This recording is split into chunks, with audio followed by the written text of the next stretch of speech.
बिस्मिल्लाहिर्रहमानिर्रहीम अस्सलाम वालेकुम। आज जीएससी का दूसरा चैप्टर स्टार्ट करते हैं, नेचुरल हैजर्ड्स एंड डिजास्टर्स। सबसे पहले हैजर्ड्स होते क्या हैं, डिजास्टर्स क्या होते हैं। ये होता है रिजल्ट ऑफ नेचुरल प्रोसेसेस। ये सारे कुदरती कुछ ऐसे वाकयात होते हैं जो कि हमारे पास जिसकी वजह से हमारे पास कैटास्ट्रॉफिक डैमेज और डिजास्टर्स भी आते हैं। लॉस ऑफ लाइफ, लाइफ भी जाती है और प्रॉपर्टीज का मतलब दोनों जिंदगियों का और रिसोर्सेज दोनों का नुकसान होता है। इन चीजों को हम लोग डिजास्टर्स बोलते हैं। यहाँ पे एग्जांपल लिखिए 1931 फ्लड्स ऑफ चाइना। इतना बड़ा डिजास्टर था ये, जिसकी वजह से 4 मिलियन पीपल की डेथ हो गई थी। डिजास्टर्स, जब भी डिजास्टर्स आते हैं तो वो नॉर्मल फंक्शनिंग को खत्म कर देता है। लोग, इकोनॉमिक लॉसेस होते हैं, पॉलिटिकल लॉसेस होते हैं, सोशल लाइफ डिसरप्ट होती है, एनवायरमेंटल डैमेज होते हैं, इकोनॉमिक लॉसेस होते हैं। ये सारे हमारे पास के नॉर्मल फंक्शनिंग खत्म हो जाती है और डिसरप्शन हो जाती है। तो आपके पास disaster disrupt functioning of community and causes human damage होता है, हमारे पास मटेरियल डैमेज होता है, एनवायरमेंटल डैमेज होता है और इकोनॉमिक लॉसेस होते हैं। इसके अलावा सोशल लाइफ पूरी हमारी डिस्टर्ब हो जाती है। डिजास्टर्स होते कौन कौन से तरह के हैं। सबसे पहले कुछ ऐसे डिजास्टर होते हैं जो कि जियो फिजिकल टाइप होते हैं। जियो होता है लैंड, लैंड टाइप, जैसे कि earthquake, that is sudden shaking of the land. Earthquake आता है, जलजला जो आता है हमारे पास, दैट इज अर्थक्वेक, वो जियो फिजिकल है। लैंडस्लाइड है, ये यहाँ पे भी क्रस्ट शामिल है, अर्थ शामिल है हमारे पास। तो landslide is another type of Jio physical है। सुनामी है, सुनामी भी हमारे पास अंडर वाटर अर्थक्वेक ही आता है। ओशियनिक क्रस्ट है, वो हिलता है, जिसकी वजह से सुनामी आता है मोस्ट ऑफ द टाइम। उसके बाद वॉल्केनिक एक्टिविटी आता है। वॉल्केनिक एक्टिविटी जो लावा हमारे पास इरप्ट होता है, जो उसके बाद जो हमारे पास पूरी वॉल्केनिक इरप्शन होती है, उसके बारे में हमारा पूरा डिटेल में टॉपिक है। कुछ डिजास्टर होते हैं जो कि हाइड्रोलॉजिकल, हाइड्रो का मतलब है, hydro is the Greek word जिसका मतलब है वाटर, पानी। हाइड्रोलॉजिकल जो कि पानी से रिलेटेड डिजास्टर्स आते हैं, जैसे फ्लड है, ठीक है। एवलांच है, एवलांच बोलते हैं बेसिकली स्नो स्लाइड को। Snow slide is avalanche. या तो या आपके पास स्नो स्लाइड, एवलांच होते हैं या फ्लड्स होते हैं। उसके बाद थर्ड होता है हमारे पास क्लाइमेटोलॉजिकल, मतलब क्लाइमेट के लिहाज से, जैसे कि ड्राउट्स हैं, जब बिल्कुल बारिश नहीं होती, बहुत खुश साली जिसे बोलते हैं हम लोग, उसे ड्राउट्स कहते हैं। पाकिस्तान में सबसे बड़ी एग्जांपल थर पारकर है इस चीज की। उसके बाद एक्सट्रीम टेम्परेचर, ये भी अगर याद हो 2016 में हमारे पास कराची में हीट वेव आई थी, बहुत एक्सट्रीम टेम्परेचर की वजह से आई थी ना जिसकी वजह से बहुत लाइफ का नुकसान हुआ था हमारे पास। उसके बाद वाइल्ड फायर्स हैं, ऑस्ट्रेलिया की वाइल्ड फायर, ये भी एक्सट्रीम टेम्परेचर की वजह से होता है, वाइल्ड फायर लग जाती है। उसके बाद पूरे जंगलात नुकसान होना स्टार्ट हो जाते हैं, जंगला शुरू हो जाते हैं, जितने भी रिसोर्सेज हैं वो सारी डिस्ट्रॉय होती है हमारे पास, जो भी इस वाइल्ड फायर के रास्ते में आती हैं। उसके बाद कुछ होता है मीटरोलॉजिकल, जिसमें साइक्लोन्स आ जाते हैं, स्टॉर्म्स आ जाते हैं, हुरिकेन्स आ जाते हैं, टॉर्नेडोज आ जाते हैं, वो सारे आपके पास मीटरोलॉजिकल में आ जाते हैं। एक एक करके डिजास्टर देखते हैं जो कि पास्ट पेपर्स में भी बहुत दफा आए हुए हैं। सबसे पहले अर्थक्वेक। अर्थक्वेक है क्या, इससे पहले इसकी डेफिनेशन हम लोग पढ़ें, पहले जर्नल बात करते हैं हमें अब बता, अगर अर्थ ये है तो अर्थ याद है ना आपके पास, तीन हिस्से थे, कोर था, मेंटल, और थर्ड है हमारे पास क्रस्ट। जो क्रस्ट सबसे अपर पार्ट था, ये पार्ट हमारे पास क्रस्ट का था, ठीक है। तो क्रस्ट भी जो है ना हमारे पास अपर पार्ट की से बात करें तो crust is not a one piece. हमारी अर्थ का क्रस्ट है ना, वो पीसेस में बना हुआ है इस तरह, ठीक है। That is made up of different pieces, और ये पीसेस कहलाती हैं प्लेट्स, ठीक है। प्लेट्स मूवमेंट में रहती हैं हमेशा, क्योंकि ये मूवमेंट में रहती है हमेशा। अगर आपको मैं एग्जांपल दूं, सारे अगर वीडियो पे देखें मेरी तरफ, अगर एग्जांपल लूं, आप स्विमिंग पूल उठा लें, ठीक है। स्विमिंग पूल एक पानी है ना, उसके ऊपर थर्मोकोल शीट्स रख लें, थर्मोकोल शीट्स भर दें, वो आपकी क्या होती है, प्लेट्स हैं। वो हर जितना भी उसकी कम गैप हो, लेकिन फिर भी वो मूवमेंट में रहेंगी, बहुत चाहे आहिस्ता से मूवमेंट कर, लेकिन मूवमेंट में रहेगी। इसी तरह हमारी अर्थ जो है ना, वो आपके मेंटल के ऊपर जो क्रस्ट है, क्रस्ट की प्लेट्स जो है, थर्मोकोल शीट्स क्या है, क्रस्ट की प्लेट्स है। वो किस स्विमिंग पूल के ऊपर है, वो मेंटल के स्विमिंग पूल के ऊपर है। वो मेंटल क्या है, पानी है, और यहाँ पे क्रस्ट की प्लेट्स क्या है आपके पास, थर्मोकोल प्लेट्स की तरह। तो ये always in the state of motion है। तो ये इसी तरह अर्थ की जो प्लेट्स है ना, that is always in state of motion. हालांकि ये बहुत कम स्पीड पे मूव कर रही होती हैं, लेकिन ये स्टेट ऑफ मोशन में रहती हैं। Okay fine. अच्छा, स्टेट ऑफ मोशन में रहती है, और जब भी ये प्लेट्स जो होती हैं आपके पास, जो मैंने प्लेट्स बनाई थी, ये टकराएंगी या दूर होंगी, या इनके अंदर बीच में कोई भी मूवमेंट आएगी, तो क्या होगा, अर्थ के अंदर जो स्टोर्ड एनर्जी है that will be released. Stored energy जो रिलीज होगी, उसके बाद उसके यहाँ से कोई डिजास्टर आएगा हमारे पास, और उस डिजास्टर को हम लोग बोलते हैं अर्थक्वेक। अच्छा, अर्थक्वेक क्या है? Occurs due to sudden release of energy, occurs due to sudden release of energy during tectonic activities. Tectonic activities का मतलब क्या है? प्लेट्स की मूवमेंट। चाहे अगर वो प्लेट्स आपस में टकरा रही हैं, या दूर हो रही हैं, या आपस में रगड़ रही हैं, उस चीज को बोलते हैं प्लेट टेक्टोनिक एक्टिविटी। ठीक है, अगेन प्लेट टकरा रही है या दूर हो रही है, आपस में रगड़ खा रही हैं, उस चीज को हम लोग बोलते हैं plate tectonic movements. Okay, with in earth crust जब भी इस तरह की एक्टिविटी होती है, तो आपके पास एनर्जी रिलीज होती है, और एनर्जी रिलीज होती है जिसकी वजह से अर्थ शेक होना स्टार्ट हो जाती है। अब थोड़ा आइडिया हो गया होगा इसकी वजह से क्या है? Shaking of earth surface cause by rapid movement of earth Rocky outer layer. और रॉकी आउटर लेयर का मतलब है आपके पास यही क्रस्ट है, कॉन्टिनेंटल क्रस्ट जिसे हम लोग बोलते हैं rocky layer. Okay, released energy is transmitted to surface of earth. अच्छा, एक और बात यहां पे देखते हैं, अगर वीडियो की तरफ देखते हैं, क्या होता है, अर्थ की एनर्जी, ये जैसे प्लेट टकराती हैं या दूर होती हैं, या फिर कोई भी मूवमेंट होती है, कहीं ना कहीं तो टकरा रही होती है, पीछे रगड़ खाती है, तो जो एनर्जी रिलीज होती है ना, यहाँ पे वेव्स की सूरत पे रिलीज होती है। और ये वेव्स जो सूरत पे रिलीज होती है हमारे पास, इन वेव्स को बोलते हैं हम लोग साइस्मिक वेव्स। और ये अर्थ के, जैसे फॉर एग्जांपल अगर ये अर्थ है और यहाँ पे प्लेट्स की कोई एक्टिविटी होती है, तो ये जो मूवमेंट्स होती हैं ये हर डायरेक्शन में जाती हैं आपके पास। जो आपके पास वेव्स की मूवमेंट है, ये हर direction, it radiates in all direction. अब वापस चलते हैं, देखें, release energy is transmitted to surface of earth, radiates in all direction, और इन पल्सेस ऑफ एनर्जी हम लोग क्या बोलते हैं? साइस्मिक वेव्स कहते हैं। ठीक है, और कैन पास थ्रू इंटायर अर्थ। अगर अर्थ पे, यहां पे अर्थ कोई आ रहा है इस जगह पे, और अगर इसकी इंटेंसिटी बहुत ज्यादा हुई, तो हो सकता है ये इसकी वेव्स हमारे पास अर्थ की बैक साइड यहां तक भी महसूस की जाए। तो इतना ज्यादा इंटेंसिटी पे अगर अर्थ कोई आता है, कैन पास थ्रू इंटायर अर्थ। ठीक है, फोकस पॉइंट क्या है और एपिसेंटर पॉइंट क्या है, पहले यहीं पे देख लेते हैं। ये अर्थ है, वो पॉइंट जहां पे अर्थ को एक अक्कर होता है, जहां पे प्लेट्स डिस्टर्ब होती हैं, उसको बोलते हैं हम लोग फोकस पॉइंट। ठीक है, और इसके बिल्कुल वर्टिकली अप क्रस्ट पे, जो वर्टिकली अप, इस पॉइंट को हम लोग बोलते हैं epicentre. I don't know, pen कोई मसला कर रहा है, खैर। तो फोकस पॉइंट और एपिसेंटर पॉइंट है पॉइंट वेयर डिस्टर्बेंस क्रिएटेड। यहां पे डिस्टर्बेंस क्रिएट हो रही है, पॉइंट जहां पे अर्थ प्लेट्स की डिस्टर्बेंस क्रिएट हो रही है, और इसके बिल्कुल ऊपर का पॉइंट क्या है? That is epicentre. Okay, causes of earthquake. I hope यहां तक बातें समझ आ गई होंगी आपको। कॉजेज ऑफ अर्थक्वेक, सबसे पहले क्या है? Tectonic plate movement. ठीक है, टेक्टोनिक प्लेट मूवमेंट होती है आपके पास, और इसको क्या बोलते हैं?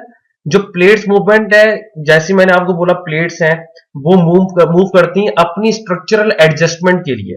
और प्लेट्स जिस स्पीड पे मूव करती हैं, वो 2 to 10 सेंटीमीटर पर ईयर, इतनी कम स्पीड पे मूव करती हैं, बहुत कम स्पीड पे मूव करती हैं। लेकिन स्टिल क्या है, आपकी प्लेट्स बड़ी हैं, और अगर ये कम वेलोसिटी पे भी आपस में टकराए, तो कैटास्ट्रॉफी तो होगी।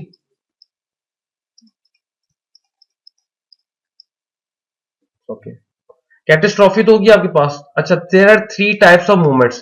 कन्वर्जिंग मूवमेंट्स, इसमें लिखिएगा, कन्वर्जिंग मूवमेंट में when two plates come towards each other. ठीक है, towards each other, I am sorry for the pen, I don't know. अच्छा, टूवर्ड्स ईच अदर, यहां पे कन्वर्जिंग प्लेट देख रहे हैं आप, यहां पे प्लेट्स, ये प्लेट ए कर दें और ये प्लेट बी कर दें। प्लेट ए और बी आपस में बढ़ रही है, और जब टकराती है तो एक प्लेट सबडक्शन जोन में चली जाती है नीचे की तरफ, और दूसरी प्लेट ऊपर की तरफ आ जाती है। ठीक है, इस चीज को हम लोग बोलते हैं converging movement. When two plates come towards each other and then one plates go towards subduction zone, नीचे की तरफ, और दूसरी क्या है, ऊपर आ जाती है। इसको हम लोग बोलते हैं कन्वर्जेंट मूवमेंट, और इस मूवमेंट की वजह से क्या है, एनर्जी रिलीज होती है। सेकेंड है डाइवर्जिंग मूवमेंट। डाइवर्जिंग मूवमेंट आपको सेकेंड डायग्राम यहाँ पे नजर आ रही है। यहाँ पे when two plates move away from each other, आपने देखा होगा अर्थक्वेक आते हैं और आपको ऐसे रोड के बीच में क्रैक्स नजर आ रहे होते होंगे, और इस तरह के आपको डिफरेंट तरह की जगहों पे क्रैक्स नजर आते हैं, तो उसको बोलते हैं डाइवर्जिंग मूवमेंट। थर्ड है ट्रांसफॉर्म या lateral movement. Transform movement lateral movement है, two plates are parallel to each other but opposite direction में मूव करी है। आप यहां पे देख ली ट्रांसफॉर्म मूवमेंट, यहां पे क्या है, एक प्लेट इस तरह मूव करी है और सेकंड प्लेट इस तरह मूव करी है, तो इसके बीच में क्या है, एक मूवमेंट हो रही है, एक रगड़ आ रही है, फ्रिक्शन के एक काम हो रहा है, तो उसकी वजह से भी एनर्जी रिलीज होती है अर्थ से। There are three types of movement, converging, divergent और ट्रांसफॉर्म या लेटरल मूवमेंट कहते हैं, दोनों एक ही बात है। या इसको सेकेंड अगर आपने इस पे लिखना हो तो इसको बोलते हैं side by side movement of plates.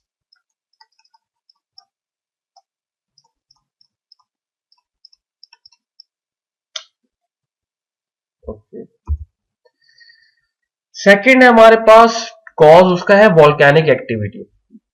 Volcanic activity is due to movement of molten mantle, क्या है आपके पास जो, अच्छा पहले तो वॉल्केनिक एक्टिविटी क्या है, आपके पास क्या होता है, जमीन होती है, आपके पास नीचे मैग्मा के चैम्बर्स होते हैं, ठीक है।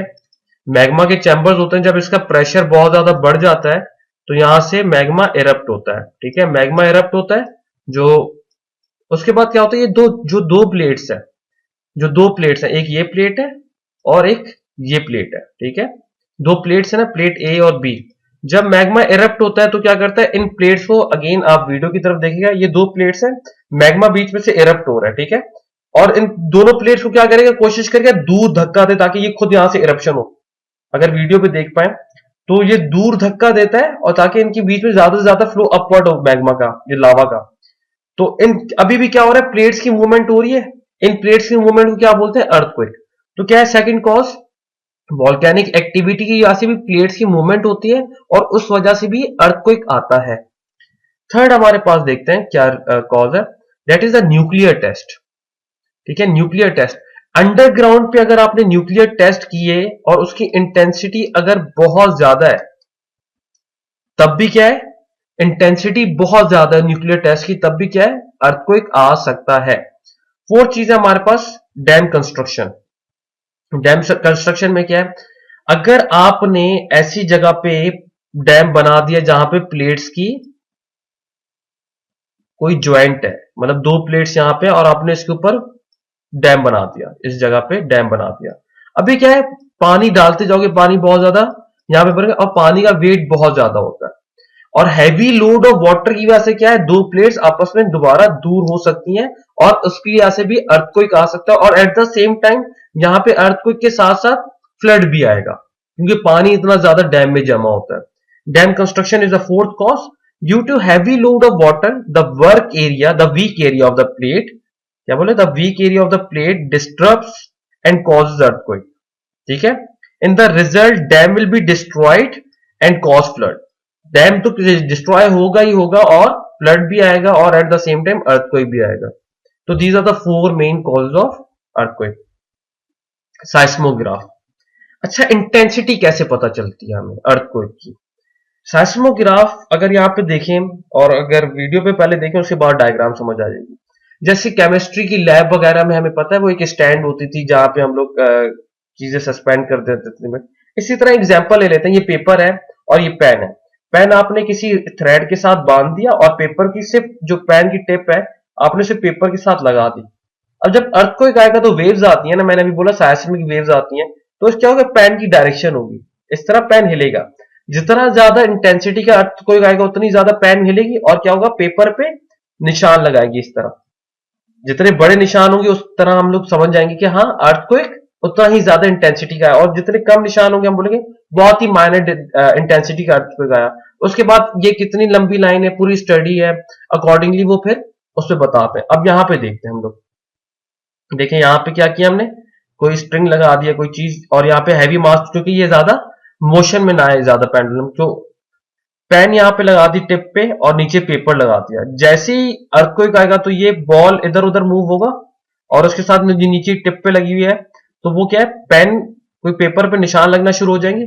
और देखें यहाँ पे इंटेंसिटी पता चल रही है हमें, और उसके बाद वर्किंग होती है कि कितने सेंटीमीटर का है, कितनी मिलीमीटर का है, उसके लिहाज से हम लोग उसकी इंटेंसिटी बताते हैं।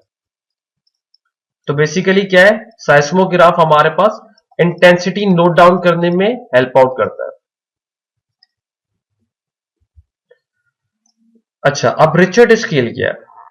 हमने देखा होगा कि हमें पता चलता है यार कौन से मैग्नीट्यूड का अर्थक्वेक का है। हम लोग बोलते हैं 7.6, 5.3, इस तरह की बातें करते हैं ना, मैग्नीट्यूड के बारे में हम लोग बता रहे होते हैं। तो मैग्नीट्यूड हमें कैसे पता चलता है, वो हमें रिचर्ड स्केल बताता है। रिचर्ड स्केल 1 to 10 मैग्नीट्यूड, वो इसका मैग्नीट्यूड हम लोग कैसे नोट करते हैं, वो सेस्मोग्राफ से हेल्प से। बस ये आपने याद रखना है, 1 होता है बहुत ही मिनिमल किस्म का अर्थक्वेक, और 10 होता है मैक्सिमम और कैटास्ट्रोफिक कहलाता है। कैटास्ट्रोफिक कहलाता है हमारे पास 10। यहां तक आई होप चीजें क्लियर होती है। और रिचर्ड स्केल क्या होता है, लोगैरिथम स्केल होता है, इंटेंसिटी ऑफ अर्थक्वेक बताता है। दो तरह की एग्जांपल्स यहां पे लिखी है, 2005 और 1920 की। 2005 में कश्मीर में जो अर्थक्वेक आया था 7.6 मैग्नीट्यूड का, जिसके वजह से 86,000 लोगों की डेथ हुई थी। एक 1920 के चाइना का बहुत बड़ा अर्थक्वेक आया था 7.8, उसकी वजह से 2,73,400 की डेथ हुई थी। ये वो बात है जो किताबें बताती हैं। अच्छा, हम एक्शंस क्या ले सकते हैं? एक्शंस के लिए 3R स्ट्रेटेजी, या तो आप ये लिख लीजिएगा, या फिर आगे जाके हम लोग डिजास्टर रिस्क मैनेजमेंट की बात करेंगे, वो लिख लीजिएगा। तो 3R स्ट्रेटेजी सुन लेते हैं। सबसे पहले आपने क्या करना है, रेस्क्यू करना है, लोगों को बचाना है आपने। उसके बाद रिलीफ करना है, उनको एड देना, उनको खाना प्रोवाइड करना है, उनको शेल्टर प्रोवाइड करना है, टाइम बीइंग टेम्पररी उनको एड करना है। उसके बाद क्या है, रिहेबिलिटेट करना है उनको, उस कम्युनिटी को नॉर्मलाइज होने की तरफ आपने उसको लेके जाना है। तो एक्शंस क्या 3R स्ट्रेटेजी ले सकते हैं आप। और आपने क्या बताना है, इन तीनों की हेडिंग बनानी, सब हेडिंग रेस्क्यू, रिलीफ और रिहेबिलिटेट की। डीपन और शैलो फोकस अर्थक्वेक किससे कहते हैं? डीपन फोकस कहते हैं, अच्छा हमने अभी तो, अगर आपको याद हो, हमने अभी थोड़ी देर पहले पढ़ा था फोकस किससे कहते हैं। फोकस पॉइंट वही ना जहां पे कोई मूवमेंट, कोई एक्टिविटी जनरेट होती है ना। तो अगर ये फोकस पॉइंट बहुत ज्यादा डीप हो, उसे बोलते हैं डीप फोकस अर्थक्वेक। और अगर ये फोकस पॉइंट बिल्कुल ऊपर की तरफ हो, तो उसे बोलते हैं शैलो फोकस अर्थक्वेक। अब देखिए, डीप फोकस अर्थक्वेक का दूसरा नाम क्या है, इंट्राप्लेट अर्थक्वेक। सेकंड है triggered off by collision between plates, okay fine. और अक्कर किस कौन सी डेप्थ पे कर रहा है, 300 to 700 किलोमीटर की डेप्थ पे जो अक्कर कर रहा होता है, उसे हम लोग बोलते हैं deep focus earthquake. Shallow focus है जो कि ऊपर की तरफ होता है, क्रस्ट की तरफ। क्रस्टर अर्थक्वेक भी सिखाता है, जो कि क्रस्ट के बहुत करीब होता है। Occurs at the depth of less than 70 kilometre. ठीक है। अच्छा, अगर इसके बीच में एक होता है इंटरमीडिएट अर्थक्वेक होता है, इंटरमीडिएट वो होता है जो कि 70 to 300 किलोमीटर पे आता है। लेकिन सवाल इन दोनों का आया था, इसीलिए थोड़ा इसको ब्रीफ डिफाइन किया। सेकेंड टॉपिक हमारे पास वॉल्केनिक इरप्शन है। Okay, now volcanic eruption opening और अवेंट, एक minute, opening or a vent through which magma and dissolved gases it contains a discharge, that is volcanic eruption। ठीक है, इसका मतलब क्या है? अच्छा, ये जो हमारी क्रस्ट है, इसके नीचे होता है मैग्मा। अच्छा, मैग्मा, इससे पहले मैं आपको बात बताऊं, जो अर्थ है ना, अर्थ के नीचे भी बिल्कुल ये एक सर्कल सरफेस नहीं होती, इसके अंदर भी इस तरह चैम्बर्स बने होता है। ठीक है, ये भी इतनी ज्यादा रेगुलर नहीं, इरेगुलर होती है। यहाँ पे चैम्बर्स बने होते हैं जहां पे आपके पास मैग्मा पाया जाता है। अब मैं एग्जांपल देता हूं यहाँ पे। ठीक है, मैग्मा, यहाँ पे अर्थ है, नीचे क्या है, मैग्मा का कोई चैम्बर है। ठीक है, यहाँ पे मैग्मा, और यहाँ पे हमारे पास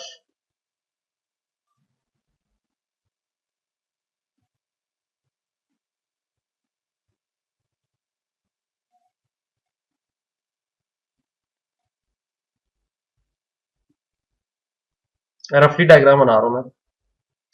जब मैग्मा का प्रेशर बहुत ज्यादा इंक्रीज हो जाता है, ठीक है, तो क्या करता है, वो इरप्ट करता है। ठीक है, इरप्ट करता है यहां से, और यहां पे आके लावा, ये अंदर होता है, ये मैग्मा कहलाता है, ऊपर आता है तो ये लावा कहलाता है। ठीक है, तो क्या है, ये लावा आके आपके पास बाहर निकल रहा होता है। अब मैग्मा क्यों इरप्ट होता है और क्या रीजंस है वॉल्केनिक इरप्शन के, और क्या है आपके पास यहाँ पे क्या वॉल्केनो आ रहा है, एक तो वॉल्केनो नया बन रहा है आपके पास, वॉल्केनो भी बन रहा है, और सेकेंडली ये गैसेस भी अपने साथ लाते हैं और एशेस भी लाते हैं, जिसकी वजह से एनवायरमेंटल डैमेज भी होता है। तो वॉल्केनो वॉल्केनिक इरप्शन इसे बोलते हैं बेसिकली। और मैग्मा जब ऊपर आता है तो इसकी प्रॉपर्टीज, जब ये एनवायरमेंट से इंटरेक्ट करता है तो इसकी प्रॉपर्टीज डिफरेंट हो जाती है, इसीलिए हमने इसको नाम दिया लावा का ऊपर। एक और चीज मैं यहाँ पे बताना चाहूंगा कि आपके पास वॉल्केनिक इरप्शन जब होता है ना, ये वॉल्केनिक इरप्शन हो रहा था आपके पास, तो कभी कभार प्रेशर इतना ज्यादा होता है कि वॉल्केनो जो आपके पास लावा है वो साइड इरप्शन करना भी स्टार्ट कर देता है, साइड से भी इरप्शन स्टार्ट हो जाती है, तो इसे हम लोग साइड इरप्शन कहते हैं। ये आपके पास यहाँ पे मेन इरप्शन है, ये साइड इरप्शन होती है। तो इस वजह से आपके पास वॉल्केनिक इरप्शन हम देखते हैं। ओपनिंग और a vent through which magma and dissolve gases it contains are discharge. ठीक है, जो हमने अभी बात की वही बात है यहाँ पे। कॉजेस का बायोन्सी ऑफ मैग्मा। अब देखें, बायोन्सी का मतलब होता है अपवर्ड टेंडेंसी ना। बायो मैग्मा के अंदर एक अपवर्ड टेंडेंसी मौजूद होती है, जिसकी वजह से कोई अगर इसे लूप होल मिल जाए, ठीक है, कोई लूप होल मिल जाए, कोई आपके पास ऐसी जगह मिल जाए जहां से ये मैग्मा ऊपर आ सके, तो इसके अंदर एक तो बायोन्सी का फैक्टर है कि ये मैग्मा हमेशा ऊपर की तरफ आता है, तो ये उधर से निकलना स्टार्ट हो जाता है। Buoyancy of magma. सेकंड है pressure from gases into magma. इसके आसान सी एग्जांपल, अगर आप कोका कोला उठाएं, कोई भी पेप्सी कोका कोला कुछ भी उठाएं और उसे शेक करें बॉटल को, तो उसके अंदर एक वक्त आएगा ना उसका ढक्कन बिल्कुल फट जाता है और बाहर आ जाता है। तो उस वजह से भी क्या होता है आपके पास इरप्शन होता है। देखिए उसी तरह होता है ना कि उसका ढक्कन इतना ज्यादा टाइट बंद होता है उसके बाद भी फट जाता है। इसी तरह क्या होता है मैग्मा के अंदर, जब बहुत ज्यादा गैसेस का प्रेशर बढ़ जाता है तो मैग्मा भी जमीन फाड़ के बाहर आना स्टार्ट हो जाता है। That is known as pressure from gases in magma. Third एक बात है हमारे पास, थर्ड इज द थिंग कि जब अर्थक्वेक आता है, और अभी क्या होता है, पहले पहले छोड़े, अर्थक्वेक जब आता है, अर्थक्वेक तीन तरह की मूवमेंट्स होती है ना, एक कन्वर्जेंट मूवमेंट, डाइवर्जेंट मूवमेंट और लेटरल मूवमेंट। अगर से फॉर एग्जांपल डाइवर्जेंट मूवमेंट होती है हमारे पास, प्लेट्स दूर जा रही हैं एक दूसरे से, और अगर नीचे कोई मैग्मा का चैम्बर हो, प्लेट्स दूर जाने से ये मैग्मा का चैम्बर ऊपर आएगा, एरप्शन स्टार्ट हो जाएगी। तो क्या है, थर्ड वजह क्या है, अर्थक्वेक की प्लेट्स की मूवमेंट्स की वजह से भी, या मतलब प्लेट्स की मूवमेंट को अर्थक्वेक ही कहते हैं, अर्थक्वेक की वजह से भी आपके पास वॉल्केनिक इरप्शन हो सकता है। That is the third reason. अब क्या है हमारे पास चौथ, अब हर तरह पे देखें तो आपके पास इरप्शन अक्कर क्यों हो रहा है यहाँ पे, due to huge pressure differences. Pressure differences बहुत ज्यादा होते हैं। अगर मैग्मा का प्रेशर बहुत ज्यादा बढ़ जाता है और यहाँ पे प्रेशर कम होता है ऊपर, तो क्या है, जो ताकतवर हो वही धक्का देता है ना आगे की तरफ। तो इसी तरह क्या है, आपके पास ह्यूज प्रेशर डिफरेंस हो, यहाँ पे प्रेशर कम हो ऊपर, क्रस्ट के बाद प्रेशर कम हो, यहाँ पे प्रेशर बहुत ज्यादा हो, और क्रस्ट इस प्रेशर को हैंडल ना कर पाए, तो क्या होता है, जमीन फटती है और आपके पास वॉल्केनिक इरप्शन स्टार्ट हो जाती है। तो ह्यूज प्रेशर डिफरेंस की वजह से भी आपके पास वॉल्केनिक इरप्शन होता है। इसके दो फायदे हैं वॉल्केनिक इरप्शन के, दो कौन कौन से फायदे हैं, एक तो न्यू लैंड्स मिल जाती है हमें, जब ये लावा ऊपर आता है और ठंडा होता है तो ये आपके पास रॉक की शक्ल इख्तियार करता है। तो पहला बेनिफिट क्या है, न्यू लैंड जनरेट हो जाती है। सेकंड बेनिफिट क्या है, जमीन के अंदर मिनरल्स पाए जाते हैं जिसे ओर्स भी कहते हैं। तो जमीन अपने अंदर जो वॉल्केनिक इरप्शन के जरिए अपने अंदर से वो ओर्स भी जमीन से बाहर आने स्टार्ट हो जाते हैं, नए मिनरल्स हमें मिलते हैं यहाँ पे। तो ये दो तरह के बेनिफिट्स हैं। ये चार तरह की इसकी टाइप कहलाई जाती है, चार तरह के फ्रेगमेंट्स हमारे पास। सबसे पहले पायरोक्लास्टिक फ्रेगमेंट है। इसके अंदर सिंपल आपने चीजें याद रखनी है कि पायरोक्लास्टिक फ्रेगमेंट वो कहलाते हैं जिसके अंदर मैग्मा और सिर्फ गैसेस पाई जाती हैं। बेसेल्टिक लावा किसे बोलते हैं, जिसके अंदर लो गैस कंटेंट पाया जाता है और उसकी विस्कोसिटी भी कम होती है।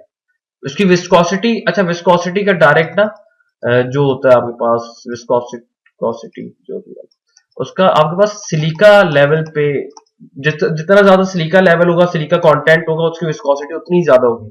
तो यहाँ पे क्या है, लो गैस कंटेंट है और लो विस्कोसिटी है क्योंकि उसके अंदर सिलिका कंटेंट कम है।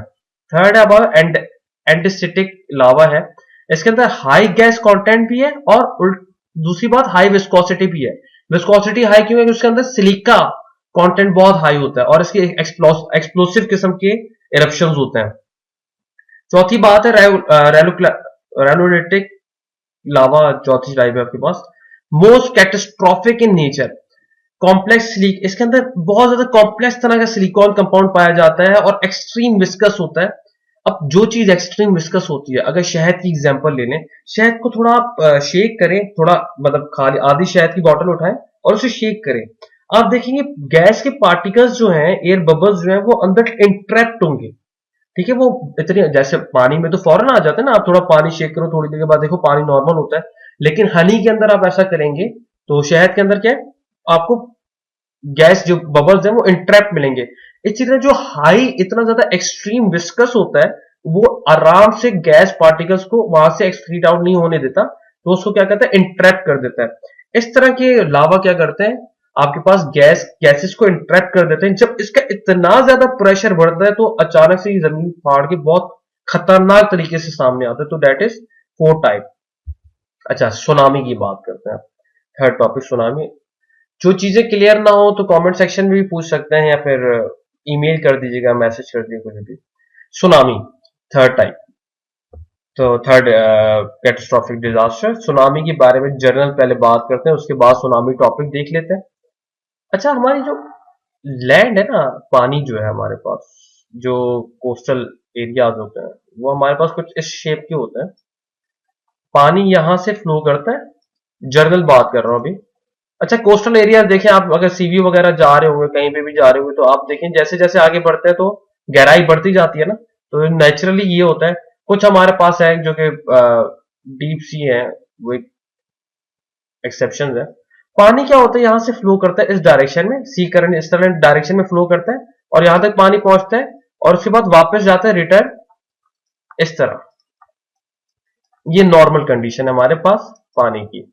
ऐसे करंट आता है और यहां तक पहुंचता है सी शोर पे और वापसी ऊपर से जा रहा होता है, और ये कंटिन्यूस साइकिल है हमारे पास। आई होप ये बात जनरल सी बात है। अब सुनामी कैसे आता है, अगेन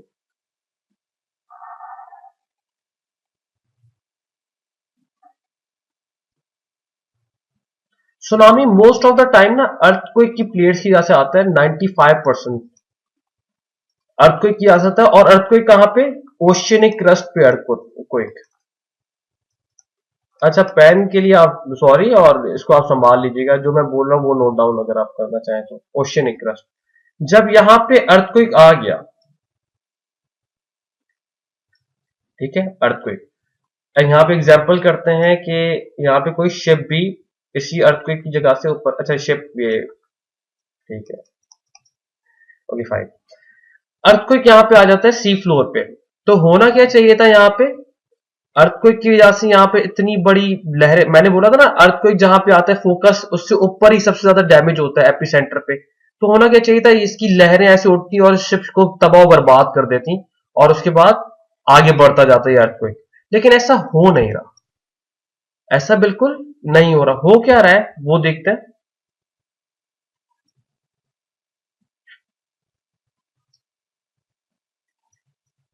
शिप है ये आपके पास गलती से, और ये आपके पास अर्थक्वेक आ गया प्लेट्स के बीच में, प्लेट्स ए और बी। अपनी डायग्राम बेहतर बनाइएगा। अच्छा, अब क्या हो रहा है यहां पे, इस तरह लहर जा नहीं रही, इस तरह बल्ज नहीं आ रहा, और एक अमेजिंग बात कि इस शिप को पता भी नहीं चलता कि यहां पे कोई सुनामी स्टार्ट हो गया, यहां पे कोई अर्थक्वेक आया। होता क्यों है, यहाँ पे ये जो पानी है, वाटर, वाटर का बहुत ज्यादा वेट है ना, ये काम करता है एज अ शॉक एब्जॉर्बर, जैसा शॉक एब्जॉर्बर काम करता है। इसका जो इतना बड़ा शॉक था ये एब्जॉर्ब कर देता है, लेकिन एनर्जी तो रिलीज है ना जमीन से, लेकिन अभी वो मतलब ना आपकी बनती है ना ही डिस्ट्रॉय होती है, लेकिन एक फॉर्म से दूसरी फॉर्म में, conserve law of conservation of energy, energy is neither be created not be destroyed but change from one form to another form. वही बात आपके पास यहां पर है। तो क्या है, जब ये वर्टिकल लेयर नहीं बना पा रहा तो ये क्या करता है, हॉरिजॉन्टल तरीके से मूव होना स्टार्ट हो जाता है। ठीक है, हॉरिजॉन्टल मूवमेंट इसकी स्टार्ट होती है, मतलब इसका यहाँ पे स्पीड इसकी बहुत ज्यादा तेज है, लेकिन वर्टिकल मूवमेंट इसकी कम है। लेकिन जैसे जैसे ये करीब पहुंचता है तो शॉक एब्जॉर्बर भी कम होता जाता है ना, आपके पास पानी का वेट भी कम हो रहा है, तो जैसे जैसे करीब आ रहा है तो इसकी वर्टिकल लेंथ, एक तो इस शॉक एब्जॉर्बर की, सेकेंडली आपके पास ये जो हमारे पास कोस्टल एरियाज का जो शेप है, इस तरह दोनों इसकी हेल्प कर रहे होते हैं। एक तो शॉक एब्जॉर्बर कम हो रहा है, और सेकेंडली ये जो शेप है इसकी वजह से आपके पास वर्टिकल लेयर्स बढ़ना स्टार्ट हो जाती है और हॉरिजॉन्टल स्पीड कम होना स्टार्ट हो जाती है। और जैसे सी शोर पे पहुंचता है तो यहाँ पे 17 से 20 फीट तक की हाइट की लेयर्स हमें मिल रही होती हैं, लहरें हमें मिल रही होती हैं 17 से 20 फीट तक। तो this is what main concept of tsunamis. यहाँ पे क्या है, शॉक एब्जॉर्बर की वजह से ये वर्टिकल तो मूव नहीं कर पाता, इसीलिए हॉरिजॉन्टल मूव करता है। यहाँ पे हॉरिजॉन्टल मूवमेंट बहुत ज्यादा होती है, तेज होती है, और वर्टिकल मूवमेंट बहुत मिनिमल होती है।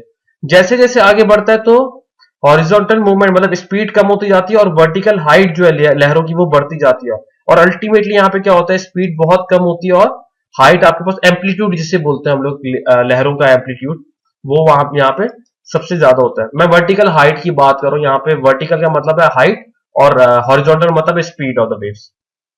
तो that is the basic concept. और इस शिप को क्या बोलते हैं, पता नहीं चलता कि कोई यहाँ पे आगे जाके इतना बड़ा तूफान आने वाला है, और इसको बिल्कुल आइडिया नहीं होता है इस चीज का।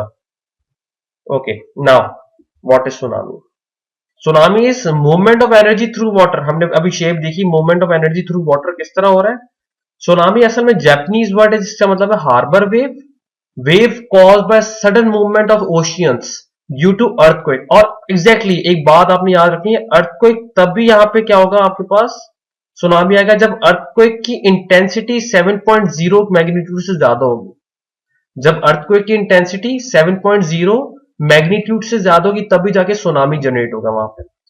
उसके बाद क्या है, लैंडस्लाइड्स की वजह से होता है, बहुत हैवी तरह के लैंडस्लाइड्स आपके सी फ्लोर पे आए, या लार्ज वॉल्केनिक एक्टिविटी आपके पास सी फ्लोर पे आए, तो उस वजह से भी आपके पास सुनामी जनरेट होना स्टार्ट हो जाता है। Impossible to perceive in deep ocean, but when they reach shallow sea coastal water they build up several feet in a height। अभी जो हमने बात की, परसीव नहीं, मैंने बोला था ना शिप इसके ऊपर है, उसके ऊपर शिप थी, लेकिन उसके परसीव वो समझ भी नहीं पा रहा था। उसके बाद दिमाग को वो डीप ओशन में जनरेट हुआ था, लेकिन जैसे ही शैलो की तरफ आना स्टार्ट होता है पानी, तो सेवरल फीट की लहरें बनना स्टार्ट हो जाती हैं। इस तरह हमें सुनामी का पता चलता है। कुछ वजह है, कुछ रीजंस हैं आपके पास जिस तरह से सुनामी आता है। या तो सबसे पहले जो हमने बात की अर्थक्वेक की, अर्थक्वेक सुनामी जो हमारे पास आ रहा है, अर्थक्वेक यही बात होती थी, यहाँ लहरें आगे जाके क्या लहरें बढ़ती है। यार एक और आता है हमारे मीटियोर्स। मीटियोर्स एक और रीजन है। सबसे ज्यादा क्या आता है, अर्थक्वेक की यहाँ से आता है। मीटियोर्स क्या है, मीटियोर्स बोलते हैं आप जब आसमानी कोई रॉकी मटेरियल है, कोई Rocky material from the universe, ऊपर खलाई खलाई जो यूनिवर्स है आपके पास, और कोई रॉकी मटेरियल आके सडनली पानी पे जाके टकराए, ठीक है, पानी पे जाके टकराए, और वो क्या करेगा, पानी को डिस्टर्ब करना स्टार्ट हो जाएगा, पानी को अपनी जगह से मूव करेगा, अगेन वो क्या है मूव करेगा, और आगे जाके वो वर्टिकल लहरों में लंबे लंबे एम्पलीट्यूड की लहर यहाँ पे बनना शुरू हो जाएगी। उसके बाद वॉल्केनिक इरप्शन। वॉल्केनिक इरप्शन बहुत तेजी से वॉल्केनिक इरप्शन आपके पास होता है। और जैसे कि 2019 में हवाई में एक वॉल्केनिक इरप्शन हुआ था जिसे बोलते हैं 28,000 गैलन्स पर सेकेंड, इतना ज्यादा इतनी तेजी से वॉल्केनिक इरप्शन हो रहा था। तो इस तरह की इरप्शन जो फौरन अचानक से वाटर को डिस्टर्ब करे अपनी जगह से, तो इस तरह की वॉल्केनिक इरप्शन की वजह से भी सुनामी आता है। उसके बाद इरोजन होता है, कोई इरोजन हो जाए लैंड के अंदर, ठीक है, कोई बैठ जाए, कुछ आपके पास इरोजन स्टार्ट हो जाए, तो आपके पास अगेन यहाँ पे भी मूवमेंट स्टार्ट हो जाती है, उसकी वजह से हमारे पास सुनामी आता है। डेडलीस्ट 2004, शायद दुनिया नहीं भूल पाएगी 2004 को, इंडियन ओशियन में एक सुनामी आया था जिसकी वजह से 2,80,000 डेथ हुई थी। लेकिन अच्छा इसके क्या है, अर्थक्वेक जो आया था सी फ्लोर पे, सी बेल्ट पे, वो 9.0 मैग्नीट्यूड का आया था, और उसकी वजह से 16 कंट्रीज तबाह हुए थे। और सबसे ज्यादा इंडोनेशिया की एग्जांपल आती है। इंडोनेशिया तो बिल्कुल ही खत्म हो चुका था उस टाइम पे, और ये हमारे पास एक बड़ी एग्जांपल है सुनामी की। अगर पिक्चर में भी देखे तो आपको एक खौफनाक मंजर नजर आएगा। ये खैर रियल पिक्चर नहीं है, लेकिन इस तरह का कोई सुनामी का मंजर होता है। फ्लड्स की बात करें, फ्लड्स किसे कहते हैं? फ्लड्स कहते हैं ना कि जब बारिश आता है तो पानी आता है, जब ज्यादा बारिश आता है तो ज्यादा पानी आता है, तो तभी फ्लड्स भी आता है हमारे पास है। When piece of land suddenly get submerged under water, कोई लैंड का पीस होता है, तो जब वो अचानक से लैंड के पीस पे पानी और ये लैंड के नजर ही ना आए, इसके ऊपर पानी आ जाए, इस कंडीशन को बोलते हैं हम लोग floods, when piece of land suddenly सब get submerged under water. Okay, there are 4 types of flooding. Please अगर वीडियो पे देखें सबसे पहले, अगर आप सबसे पहली टाइप है over bank flooding. Over bank flooding किसे बोलते हैं? देखिए, कोई भी अगर टैंक उठाऊं, मैं एक पानी का गिलास उठाऊं या एक कप उठाऊं, इसके अंदर मैं पानी ज्यादा डालना शुरू कर दूं, एक कैपेसिटी है ना इस कप की, ये मैक्सिमम यहां तक फिल होगा, और इसके बाद भी पानी इसके अंदर डालूं तो क्या होगा, ये आगे पीछे गिरना स्टार्ट हो जाएगा। मतलब ये कप इज अ रेजर्वॉयर, पानी का एक रेजर्वॉयर है, ठीक है। इसके अंदर उतना ही पानी डाल सकता हूं जितनी इसकी कैपेसिटी है। अगर इससे ज्यादा डालूंगा तो ये क्या है, ओवरफ्लो होगा, और ओवरफ्लो होने की वजह से क्या होता है, अपने सराउंडिंग एरिया पे पानी फेंकेगा। तो सेम जो ये कंडीशन है आपके पास ओवर बैंक फ्लडिंग कंडीशन है। If water reservoir, any water reservoir, चाहे वो नेचुरल हो या आर्टिफिशियल हो, वो कोई भी वाटर रेजर्वायर हो, is filled by more than its capacity, और फिर उसके बाद ओवरफिल होता है और अपने सराउंडिंग एरियाज पे पानी जाता है इसकी वजह से, और इस चीज को बोलते हैं over bank flooding. I hope पहली चीज क्लियर होगी।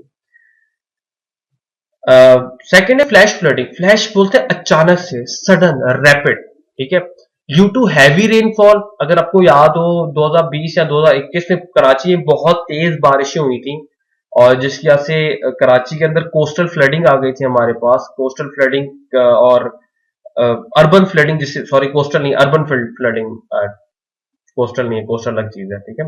अर्बन फ्लडिंग आ गई थी, इतनी तेज बारिश हुई थी, तो क्या है, फ्लैश फ्लडिंग, हैवी रेन्स की वजह से आती है। और सेकंड है डैम ब्रेक। अगर डैम है आपके पास, डैम किसी वजह से टूट गया या तोड़ा गया, किसी वजह से आपके पास फ्लैश, आपके पास डैम टूटा या तोड़ा गया, उसके वजह से अचानक से पानी आ जाएगा, ये भी क्या होता है, फ्लैश फ्लडिंग होता है। ये फ्लैश फ्लडिंग जितनी भी होती है बहुत तेज, फास्ट मूविंग। इसके अंदर एक और चीज भी आती है आपके पास, आइस मेल्ट। जो आपके पास जो ग्लोबल वार्मिंग की वजह से क्या है, आइस मेल्टिंग भी, ग्लेशियर मेल्टिंग भी बहुत तेजी से स्टार्ट हो गई है, उसकी वजह से भी हमारे पास फ्लैश फ्लडिंग आती है। थर्ड टाइप है ice jam flooding. Ice jam flooding को थोड़ा देखते हैं डिटेल में, क्योंकि आइस जैम फ्लडिंग समझना। अच्छा देखो, ये पानी आ रहा है, ठीक है, दिस इज वाटर, और ये इसका एक चैनल है, ठीक है, ये चैनल है पानी का, जो पानी यहां से गुजरता है, ठीक है, पानी यहां से गुजरता है, यहाँ पे बहुत पानी आता है, ठीक है, बहुत हर तरह से पानी आता है, और ये इस चैनल से गुजरता है।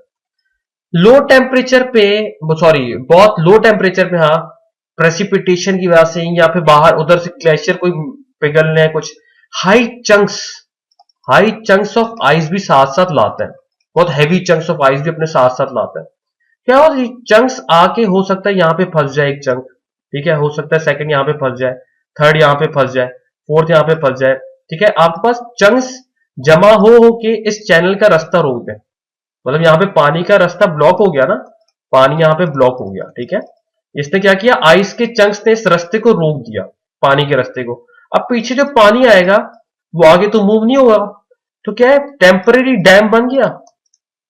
अगर हम लोग देखें तो टेम्परेरी एक डैम की कंडीशन बन गई, जहां पे पानी, वाटर पाइल अप होना स्टार्ट हो गया, यहाँ पे वाटर पाइल अप होना स्टार्ट हो गया, पानी यहाँ पे जमा होना स्टार्ट हो गया। लेकिन देखें, ये जो है आइस के बना है ना डैम, जो रास्ता जिसने रोका है वो आइस का है। Ultimately this ice have to be broken down, मतलब ये आपके पास आइस ब्रेक डाउन होगी, और जब ये आइस ब्रेक डाउन होगी तो पानी इतना ज्यादा जमा है, तो अब तो ये चैनल कम पड़ जाएगा, तो पानी यहां से क्या होगा, सराउंडिंग्स के एरिया में भी जाना स्टार्ट हो जाएगा, इस एरिया के अंदर भी, और इसकी वजह से भी एक फ्लडिंग की कंडीशन आती है, जिसे बोलते हैं, और इस कंडीशन को बोलते हैं आइस जैम फ्लडिंग। अब देखते हैं वापस, in gold temperature heavy precipitation can cause chunks of ice, और चंक्स ऑफ आइस क्या करेंगे, आपके पास क्रिएट डैम करेंगे, that is a temporary dam, जिसके पीछे वाटर कंपाइल या पाइल अप होना स्टार्ट हो जाएगा, और इवेंचुअली आइस जो है वो ब्रेक होगी, और उसकी वजह से पानी सराउंडिंग एरियाज पे जाएगा, और जिसकी वजह से आपके पास फ्लड आना स्टार्ट हो जाएगा। I hope ice jam flooding भी आपको क्लियर होगा। फोर्थ फ्लडिंग है आपके पास कोस्टल एरियाज। देखिए, ओशियंस की एजेस पे जितने भी, से फॉर एग्जांपल ये ओशियन है, इसकी एजेस पे जितने एरियाज होते हैं ना आपके पास, ये होता है आपके पास कोस्टल एरियाज कहलाते हैं। इस कोस्टल एरियाज पे एनी रीजन, चाहे वो हैवी रेनफॉल्स की वजह से, या साइक्लोन्स की वजह से, या स्टॉर्म्स की वजह से, किसी वजह से भी आपके पास पानी आना स्टार्ट हो, यहाँ पे पानी हो, स्टे हो जाए, तो उसको हम लोग बोलते हैं coastal flooding. Across edge of oceans, यहाँ पे आप डेफिनेशन भी देख लीजिए, across edge of oceans coastal areas के अंदर जो बोला आपके पास, यहाँ तो कोस्टल एरिया में अक्रॉस एज ऑफ, जहां भी फ्लडिंग आती है उससे हम लोग बोलते हैं कोस्टल फ्लडिंग, चाहे वो हैवी रेनफॉल्स की वजह से आए, साइक्लोन्स की वजह से, स्टॉर्म्स की वजह से, किसी वजह से भी। कॉजेज क्या है हमारे पास, जो हम लोग कॉजेज पीछे बात करके वही कॉजेज है। रेन कॉज है, रिवर्स का ओवरफ्लो होना कॉज है, स्ट्रॉन्ग विंड्स कोस्टल एरियाज में आती है तो उसकी वजह से भी आपके पास बारिशें तेज होना स्टार्ट हो जाती हैं। डैम ब्रेक बहुत बड़ा कॉज है, आइस मेल्ट कॉज है, ये 5 कॉजेज है। अच्छा, बिफोर गोइंग और अनदर टॉपिक, या एक बात, आप लोग इफेक्ट्स खुद बना सकते हैं, ठीक है, किसी भी चीज के इफेक्ट्स देखें ना, सोचे, यहाँ पे ब्रेन स्टॉर्मिंग किया करें कि इफेक्ट्स क्या होंगे। आपके पास लाइफ डिस्टर्ब होती है, ठीक है, आपके पास फूड शॉर्टेज होना स्टार्ट हो जाती है, यहाँ पे आपके पास डिजीज, कोई डिजीज नहीं आना स्टार्ट हो जाती है, कोई इंसेक्ट्स आना स्टार्ट हो जाते हैं, जैसे कीड़े मकोड़े, यहाँ पे आपके पास कोई कंटेंजेंट डिजीज होना स्टार्ट हो सकती है, यहाँ पे पॉलिटिकल इश्यूज हो जाते हैं, आपके पास सोशल लाइफ डिस्टर्ब हो जाती है, आपके पास इकोनॉमिक लॉसेस होते हैं। तो यहाँ पे आपने क्या करनी है, ब्रेन स्टॉर्मिंग करनी है, जो जो दिमाग में आता है ना इफेक्ट्स में, आपने वो लिख लेना है। यहाँ पे नहीं, सिर्फ फ्लड्स के अंदर नहीं, किसी भी नेचुरल डिजास्टर के बारे में आंख बंद करो, एक बार सोचो क्या क्या आपके पास इफेक्ट्स हो सकते हैं, and then write those effects. Okay, flood management techniques, यहाँ पे दो तरह की कैटेगरीज हैं, एक हार्ड इंजीनियरिंग ऑप्शंस और एक सॉफ्ट इंजीनियरिंग ऑप्शंस। पहला हार्ड इंजीनियरिंग ऑप्शंस में क्या है, आपके पास यहाँ पे इंजीनियरिंग करनी पड़ती है, मतलब कोई कंस्ट्रक्शन करनी पड़ेगी यहाँ पे हार्ड इंजीनियरिंग के अंदर। involves construction of artificial structures to prevent, याद रखना, to prevent floods, मतलब फ्लड्स से रोकने के लिए, टू प्रिवेंट फ्लड्स हम लोग क्या करते हैं, हार्ड इंजीनियरिंग ऑप्शंस करते हैं। इसकी कॉस्ट बहुत ज्यादा होती है हमारे पास हार्ड इंजीनियर, से for example dam construction, Pakistan में डैम हम सबको पता है कितने हैं, और सेकेंडली के डैम कंस्ट्रक्शन एक बहुत टाइम भी लेता है और बहुत हैवी कॉस्ट प्रोजेक्ट भी है हमारे पास। Build along course of river to control amount of discharge, बोले कि ये रिवर्स के कोस्ट आपके पास कोर्स में बनाओ ताकि रिवर का फ्लो आप कंट्रोल कर सको, उसके लिए आप डैम कंस्ट्रक्शन करो। सेकेंड है रिवर इंजीनियरिंग। रिवर इंजीनियरिंग, या तो आप रिवर्स के चैनल्स को ज्यादा वाइड करो और ज्यादा चौड़े करो, या फिर कोई नया चैनल बनाओ जिसके वजह से रिवर वाटर जो है वो जब ओवरफ्लो हो या कुछ भी हो आपके पास, वो रिवर जो वाटर होता है, फ्लड वाटर है, वो डाइवर्ट हो सके जहां पे आपकी सेटलमेंट्स हैं, जहां आपकी रिसोर्सेज, जहां आपके पास ऑफिस हैं, फैक्ट्रीज हैं, घर है, पॉपुलेशन है, वहां से आप डाइवर्ट कर सको, उसको हम लोग बोलते हैं रिवर इंजीनियरिंग। ओके, सेकंड है soft engineering options, reduce impact. Soft, यहां पे क्या है, प्रिवेंट कर रहा था ना फ्लड्स को, लेकिन यहां पे क्या है, soft engineer reduce impacts rather than preventing one. यहां पे रिड्यूस करता है, प्रिवेंट नहीं करता, लेकिन रिड्यूस करता है उनके इंपैक्ट्स को। ये कम एक्सपेंसिव होता है और लॉन्ग टर्म के बाद ये भी लॉन्ग टर्म ही आपके पास। फॉरेस्ट्रेशन, रिवर्स के बैंक में आप फॉरेस्ट्रेशन आप बनाना, फॉरेस्ट आप बनाना, उसकी स्पीड भी कम होती है और जमीन एब्जॉर्ब भी कर देता है पानी। और सेकंड क्या आपके पास, long term planning. Long term planning का मतलब है कोई ऐसी पॉलिसीज बनाए जिसकी वजह से लोग, अब तो आपको पता है ना एक नेचुरल फ्लो है दुनिया में, एक नेचुरल फ्लो है पानी का, अगर बारिशें भी होती तो नेचुरल फ्लो से वो निकल जाती है। अब हमने क्या कर दिया यहाँ पे पाकिस्तान में, नेचुरल फ्लो जो है हमारे पास उसके ऊपर हमने प्लॉटिंग करना स्टार्ट कर दिया।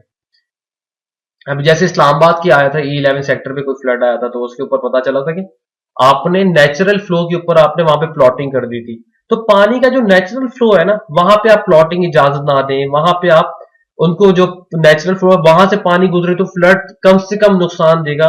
तो ये आप इस तरह की लेजिस्लेशन करें, आप policies to control urban development close to flood plain, जो आपका फ्लड प्लेन है नेचुरल, उससे आप दूर रखें पॉपुलेशन को। Okay, now avalanche. I think video लंबी हो रही है, एवलांच से हम लोग इंशाल्लाह नेक्स्ट वीडियो से स्टार्ट करेंगे। और ये भी इंपॉर्टेंट टॉपिक है, 2020 में भी रिसेंट ही आया था कि what is avalanche and what are the 4 types of avalanche. और उसके बाद आया था सबसे, इन चारों टाइप में सबसे ज्यादा डेंजरस टाइप कौन सी है, तो वो भी हम लोग अभी नेक्स्ट वीडियो से स्टार्ट करेंगे। एवलांच, वाइल्ड फायर्स और ड्राउट्स, और उसके बाद हम लोग डिजास्टर रिस्क मैनेजमेंट इंशाल्लाह नेक्स्ट वीडियो में कंटिन्यू करेंगे। Thank you so much.